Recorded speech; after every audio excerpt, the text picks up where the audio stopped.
Je m'appelle Théo, j'ai 35 ans. Je suis assis sur un morceau de carlingue, le soleil tape fort, et mes mains tremblent encore après l'impact. Le crash s'est produit il y a quelques heures. J'étais copilote sur le vol 509, un appareil de ligne assez vieux. Personne ne s'attendait à s'écraser au milieu de l'océan, encore moins moi. Maintenant, je suis seul sur cette plage, décalé par l'événement, tentant de reprendre mes esprits et de comprendre où je suis. Je repense aux signaux d'alerte, aux moteurs en feu, aux ordres du commandant. On a tout essayé pour un atterrissage d'urgence, mais la chance nous a tourné le dos.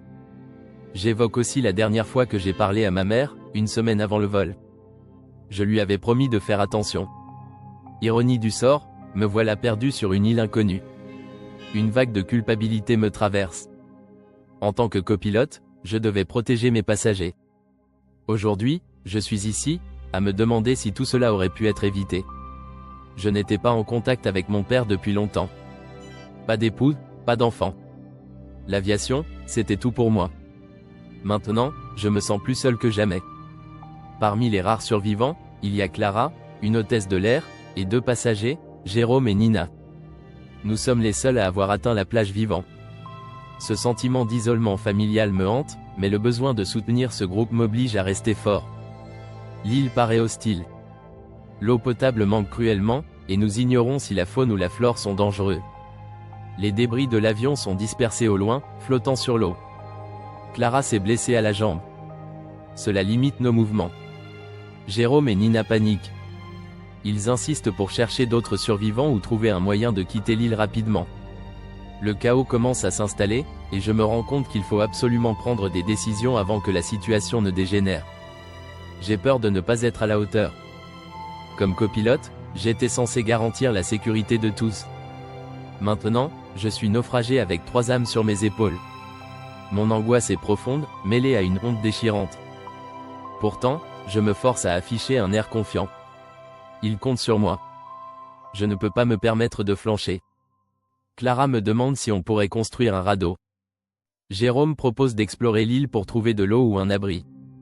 Nina reste silencieuse, fixant les débris flottants. Un échange tendu suit. Jérôme accuse la compagnie aérienne de n'avoir pas entretenu l'appareil. Nina, submergée par l'émotion, fond en larmes. Clara insiste sur l'urgence de soigner sa blessure. Je sens la tension monter, mais je m'efforce de garder le groupe uni. Je me souviens de mon grand-père, un ancien militaire qui disait souvent « Quand tu échoues quelque part, fais en un nouveau départ ». Cette phrase résonne en moi comme une lueur d'espoir. J'ai toujours voulu prouver ma valeur, être à la hauteur de cet idéal. Maintenant, je suis ici, avec une chance infime de changer les choses. Rester sur la plage ne nous avancera à rien. Je décide qu'il faut explorer l'intérieur de l'île, même si cela comporte des risques. Je rassemble 2 gilets de sauvetage dans un sac improvisé, avec quelques maigres rations sauvées des débris. Je sais que cette décision est cruciale, mais je n'ai pas le luxe de hésiter. Avant de partir, je monte un petit abri avec des morceaux de l'aile de l'avion.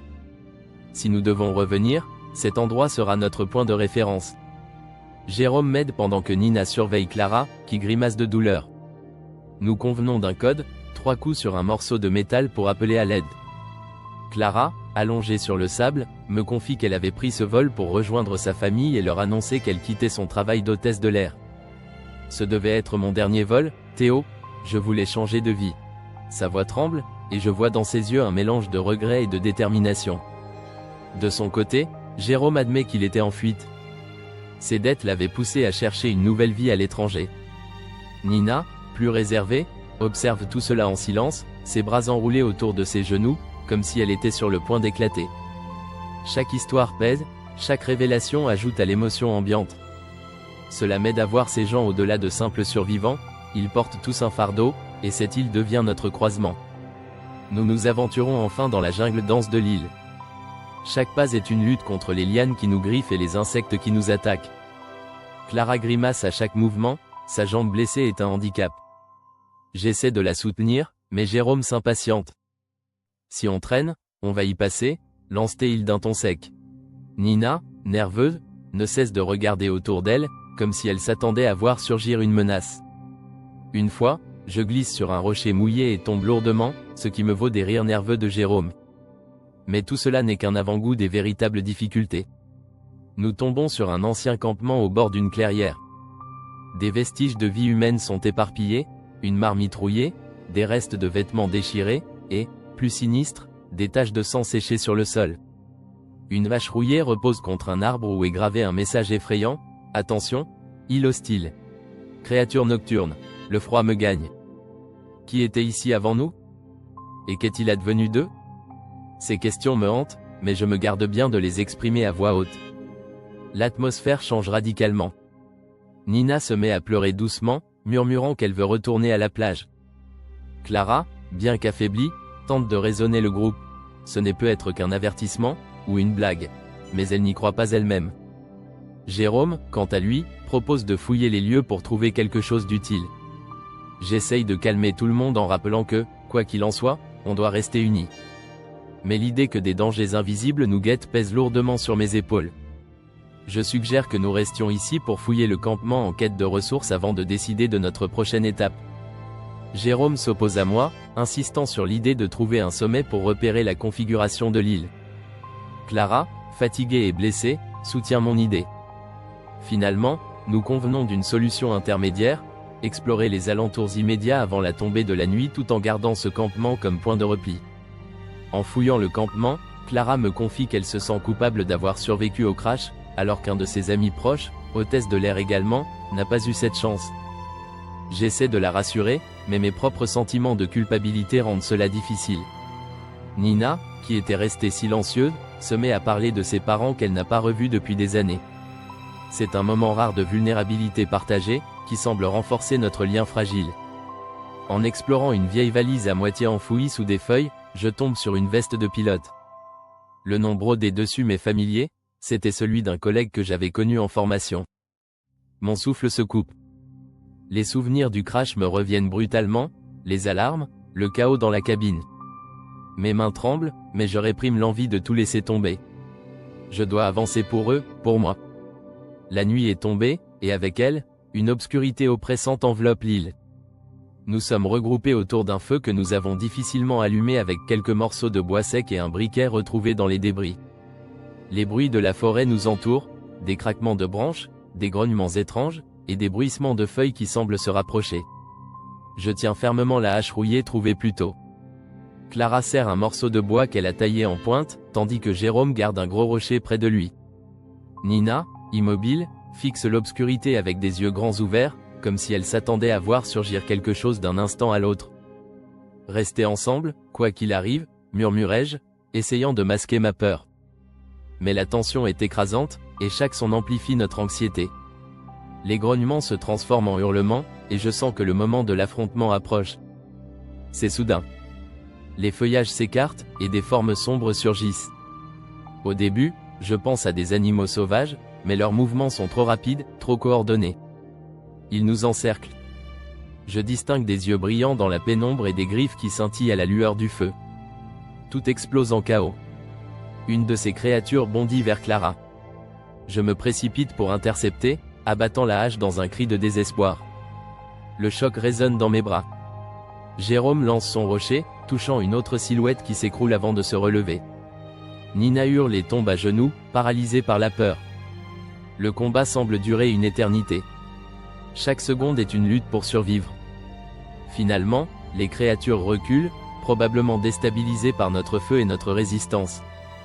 Nous restons debout, haletants, ensanglantés, mais vivants.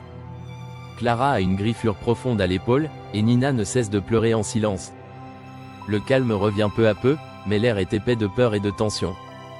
Clara s'effondre, à demi consciente. Sa blessure saigne abondamment.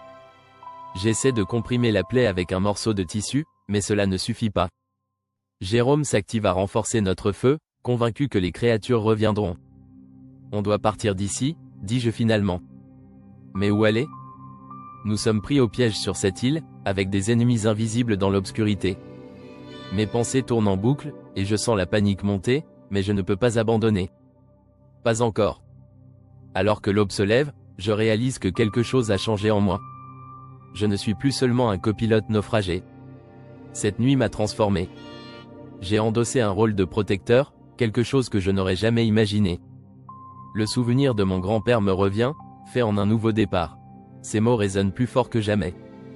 Je me tourne vers Clara, Jérôme et Nina. Nous sommes blessés, brisés, mais encore debout. Ensemble, nous pouvons affronter cette île. Je sens une détermination nouvelle émerger en moi. Pendant que nous récupérons, Jérôme me parle enfin plus ouvertement. Il avoue qu'il a fui sa famille et ses responsabilités. Il pensait que ce vol lui offrirait un nouveau départ.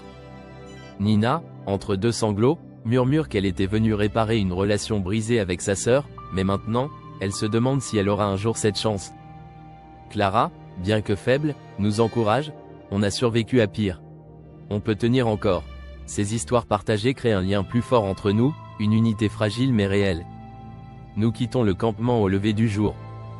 Clara est soutenue par Jérôme, tandis que Nina porte un sac improvisé contenant nos maigres provisions. Chaque pas est un effort, mais l'espoir nous pousse à avancer. Nous savons qu'il nous faut trouver une zone plus sûre, peut-être un sommet ou une autre plage. Je jette un dernier regard à l'ancien campement, me promettant que nous ne reviendrons pas. Chaque départ est une petite victoire sur cette île hostile. En gravissant une colline, nous apercevons enfin une côte éloignée, moins rocailleuse et baignant dans une lumière dorée. Peut être un endroit où construire un grand signal pour être repéré. Cette vue redonne un élan à notre groupe. On va construire un signal, un grand feu visible de loin, dis-je. Nina hoche la tête, un faible sourire apparaissant sur son visage fatigué. Pour la première fois depuis longtemps, nous avons une lueur d'espoir. Sur cette plage baignant dans la lumière dorée du matin, nous nous arrêtons un instant pour respirer. Je plante la hache rouillée dans le sable comme un symbole, nous sommes encore debout, prêts à nous battre. Clara, affaiblie mais déterminée, me regarde avec un faible sourire. Jérôme ramasse des branches pour commencer à construire notre signal, tandis que Nina trace des lettres dans le sable avec un bout de bois. Aide. Je me tourne vers eux et dis d'une voix ferme, tant qu'on respire, on n'abandonne pas. On va s'en sortir. Le vent souffle doucement, emportant avec lui les vestiges de la nuit terrible que nous venons de traverser. Chaque rayon de soleil sur cette île hostile nous rappelle que, malgré tout, l'espoir reste vivant. Nous ne sommes pas encore sauvés, mais ensemble, nous avons une chance.